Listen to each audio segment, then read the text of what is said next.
Well, a hearty hello to you here on Monday, the first Monday or second Monday here in October. Had an exciting weekend, lots of good baseball and bad football and good video games. Got to play a little Dragon Quest, a little Octopath Traveler. Hopefully I'll be streaming those later tonight over on the Quartering. But I watched a couple videos, one by your boy Mike Hatcher, Magic Historian, who echoed one of the statements that I said when Wizards started coming out with the San Diego Comic-Con Planeswalkers, and that is that Wizards of the Coast has officially entered the singles market. Now, I would probably say that this started back with the SDCC Planeswalkers, but now that they've seen that essentially all they're doing is packaging some crap around what they're really selling. It's like they're like drug smugglers packing coffee around their cocaina to get it past borders. This is an interesting time in the Magic the Gathering world, and my take on it might not be exactly what you think, and I'm going to say right now that I'm actually 100% fine with it. Make your money, Wizards. Make that money. When Wizards makes money, this is good for the Magic the Gathering community. And what they're doing right now is selling cards that are not required to play the game. So who cares? Don't want to spend $250 for 8 Planeswalkers? Don't blame you. Don't do it. Don't want to spend another $100 for 5 Planeswalkers at SDCC or $200 or $300 in the aftermarket? Don't blame you. Don't have to. And that is honestly the truth of it. Now, don't think I'm totally endorsing it, because this is a very, very slippery slope that they're on.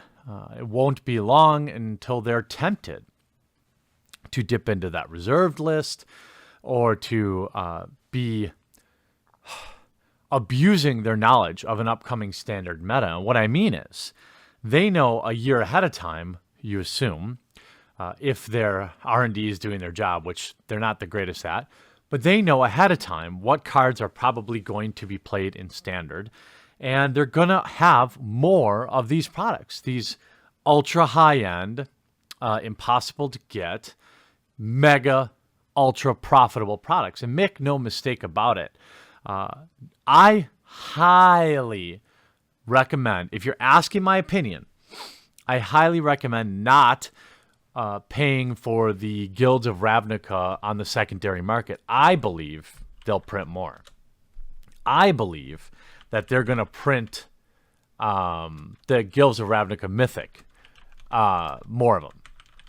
They did this one other time. And, if I look up what they're currently selling for on eBay, about double. There's some out there selling them for $350, buy it now, $590, $420. If I want to look at a buy it now, $585, $750.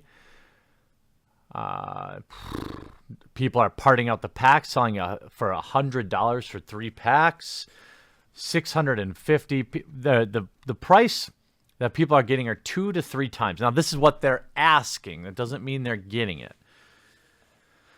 Don't. I really, really, really don't think this is going to be something that's going to be worth millions of dollars. I think there's going to be a strong likelihood of a reprint around the Christmas season to get that money, to push their end of year revenue up. We've seen them do it before, and I don't see them ever stopping. Now, as long as Wizards of the Coast sticks to these items, these Planeswalkers that are just not required to play the game, you can play the regular versions, I don't necessarily have a huge problem with it. Now, I will say that it would be nice if here's somebody asking for $4,500. Obviously, they're never going to get that. That's probably Rudy. It would be nice. Here's $750, our best offer. Here's $585. It would be nice if they were for sale on a website that didn't constantly crash. I still have 8 pending charges on my credit card for $500 from Hasbro. I don't know if I'm actually going to get the products. Set it shipped. I don't really care if they come or not. I'll use them for some sort of giveaway or something like that. There's no point in opening them. We already know what's in it. It's a time I saw coming once we saw the success of the SDCC. And I think Wizards of the Coast probably realized that, they're going to do these SDCC Planeswalkers. Remember, the first ones came with the Garrick's Axe, and then they came with that really nice Planeswalker book. And now they've kind of just dropped all the pretense and they're just selling the cards outright. I think that was a way to test, to see if, first of all, the Magic community would buy it, which we know they will, because these products target the top 10% of your customers, the whales. The whales, they're always going to buy it. Before I was banned from Magic, I was definitely a whale. I'd buy everything and justify it to myself by saying, well, it's a write-off for the channel.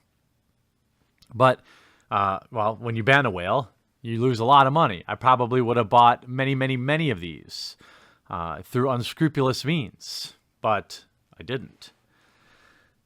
And when they proved that they could sell these Planeswalkers at Comic-Con for $80, they then knew, we can just make these mythic editions or these ultra premium add-on products, and we're in the singles market now.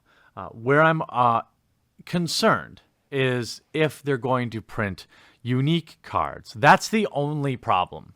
And hopefully they're not that dumb. But every time I say, gosh, as long as Wizards doesn't screw this up, and then they go on to screw it up, if I had a nickel for every time, you know how that saying goes. I'm interested to hear, though, what you think about it. I know that there's kind of the feel-bads for most players. We want these cool things. It would be nice if they would have put these Planeswalkers in the packs. If they would have put these Planeswalkers in the actual packs as masterpieces plus sold these, that would have been the best way to do it. It gives the normies a chance at ripping a $100 card, and it gives the whales their chance just to bypass the line and buy them outright. I think both are fine. And in fact, I'd be willing to bet that's the next iteration we're going to see. We've seen the masterpieces. Then we've seen them just selling the masterpieces outright, is what this Guilds of Ravnica set is.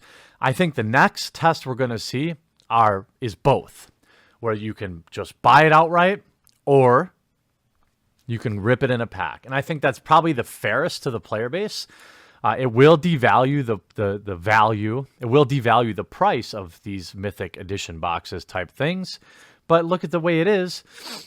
Who cares about the standard Guilds of Ravnica packs in these Mythic Edition boxes? Nobody. They're just regular old packs. I mean, the days are long gone of worrying about being able to afford or find sealed product. Guilds of Ravnica booster boxes will be available for a decade easily at a reasonable price because Wizards prints everything into oblivion now. I'm on record saying when the fetch lands were crazy expensive, I really have no problem at all with Wizards of the Coast printing a From the Vault Fetchlands edition and selling it for $99.99. I don't have a problem with it. This is essentially what they're doing with the Guilds of Ravnica Mythic Edition anyway. They're just wrapping it in garbage to try and fool dumb people or fool the government.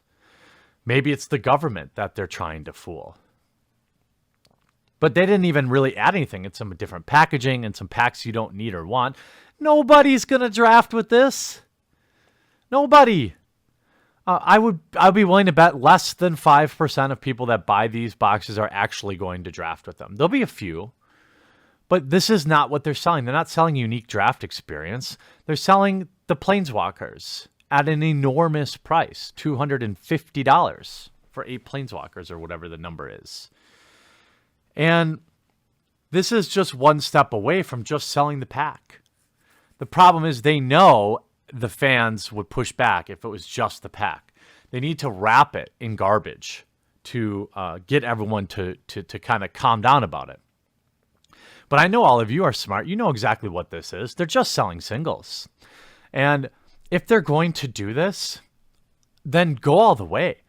Give local game stores from the vault fetch lands with custom art and give them enough to sell. Give them hundreds, thousands of them. So fetch lands, these special edition fetch lands will still be affordable. They'll still be available. And the people that buy these fetch lands may be inclined to sell their boring old fetch lands, right? Give us Mythic Edition shock lands. Shock lands aren't really that difficult to get your hands on, but EDH players would love them. Modern players will play them. This is a fine way to make money, in my opinion. I would rather have this than 100 supplemental sets every year. And Wizards of the Coast will make more money doing it, which is fine. We want our company, if you're really a fan of the game, you want them to make money. Now, most of you are just going to say, whatever, fuck off. I'm not paying $250 for these Planeswalkers. And you're right. That is a terrible use of money. But enough people will. They sold out within an hour on the website. Channel Fireball probably sold tens of thousands of boxes at $250. And that'll be it until the next product. And make no mistake about it, they'll be coming out. They'll be coming out more often. So where do you land on this? This is, in my opinion, a predictable circumstance, given that the player base is shrinking and they need to make up their money elsewhere. This is very common. So you make the money up on your whales. Now that has a finite amount of time and money you can extract. This is what a company in their death throes does. They milk, they turn into what's called a cash cow. They minimize production costs, which is what we see with the shitty cardstock quality. Underqualified employees, not investing in talent, cash grab license sales like Puzzle Quest, failed products like MTG Arena. It's an interesting time to be a fan of Magic the Gathering, and unfortunately, the overwhelming majority of us Magic players like to play the paper card game. And that is the absolute last thing Wizards is spending any time on, except for these ultra-rich cash grab products, which is frustrating to say the least. I'm really interested to see what your comments are in the comments section down below. I hope you enjoyed this video. If you did, make sure that you drop a like on it. We'll talk to you again real soon.